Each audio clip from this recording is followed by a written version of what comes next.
So hello friends, मेरा नाम है ध्रुव बंसल और स्वागत है आप लोगों का एक नई वीडियो में। तो आज की वीडियो में मैं बात करने वाला हूँ Marco Rubio secretary of state America के, उन्होंने बताया है मीडिया को कि हमने चाइना को क्यों टैरिफ नहीं लगाया, हमने इंडिया पे क्यों टैरिफ लगाया है और चाइना पे क्यों टैरिफ नहीं लगाया। इसका मार्को रूबियो ने, जो कि सेक्रेटरी ऑफ स्टेट है अमेरिका के, उन्होंने रीज़न दिया है। जो मार्को रूबियो है अमेरिका के सेक्रेटरी ऑफ स्टेट, वो एक तरीके के अमेरिका के विदेश मंत्री की तरह एक्ट करते हैं। तो उन्होंने बताया है कि इंडिया पे उन्होंने टैरिफ लगाए हैं, चाइना को क्यों छोड़ दिया है, इसका रीज़न उन्होंने दिया है। उसका रीज़न ये है कि चाइना बहुत ज़्यादा रशियन ऑयल परचेज़ करता है और वो रशियन ऑयल रिफाइन करके ग्लोबल मार्केट में सप्लाई करता है यूरोप को मिला के।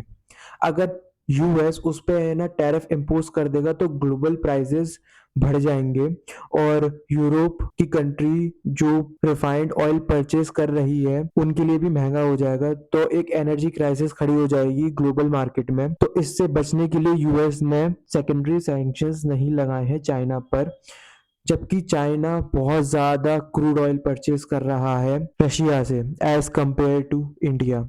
ये डेटा देख सकते हो आप कि चाइना बहुत ज़्यादा क्रूड ऑयल परचेज कर रहा है, इंडिया इतना नहीं कर रहा है। इंडिया के बाद आता है Turkey and then you and then Myanmar. ये तो है क्रूड ऑयल की बात। चाइना अकेले क्रूड ऑयल परचेज नहीं कर रहा है, चाइना कोल भी परचेज कर रहा है, चाइना ऑयल प्रोडक्ट भी परचेज कर रहा है, चाइना पाइपलाइन गैस भी परचेज कर रहा है, चाइना ऑल्सो एलएनजी भी परचेज कर रहा है। इसमें है ना आपको फर्स्ट और सेकंड स्पॉट पे चाइना ही दिखेगा। और इंडिया पे टैरिफ इन्होंने क्यों लगा दी है, जैसा कि आप लोग जानते हो कि 6 अगस्त को डोनाल्ड ट्रंप ने इंडिया पे 25% टैरिफ इम्पोज कर दिए थे और सेकेंडरी टैरिफ इंडिया पे 27 अगस्त से लग जाएंगे जो कि 25% होंगे। और अगर हम टोटल करें तो 50% टैरिफ लग जाएंगे 27 अगस्त को। अगर अभी जैसे कि हम जानते हैं कि इंडिया बाय कर रहा है रशियन ऑयल जैसे चाइना कर रहा है, लेकिन हमने सिर्फ इंडिया को टारगेट इसलिए किया है क्योंकि प्रेशर बनाने के लिए रशिया पे। और इंडिया ग्लोबल मार्केट में इतना ज़्यादा अपना ऑयल बेचता नहीं है जितना चाइना बेचता है, इसीलिए ना हमने इंडिया पे टैरिफ लगाए हैं।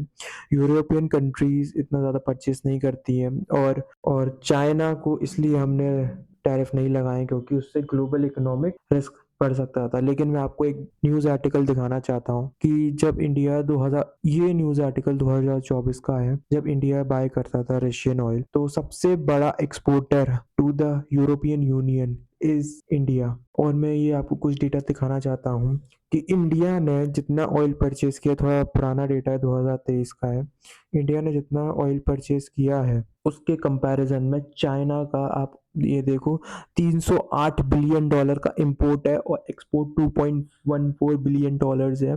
और इंडिया ने चाइना के मुकाबले आधे से भी कम ऑयल इंपोर्ट किया 140 बिलियन डॉलर और हमारा एक्सपोर्ट 31.1 मिलियन डॉलर्स है। तो आई होप फ्रेंड्स कि इस वीडियो में आपको कुछ जानकारी मिली हो। मैं इसी तरह की और वीडियोस लाता रहूंगा। Keep supporting me and subscribe my channel and hit the like button to get latest notifications of my videos. Thank you everyone and Jai Hind.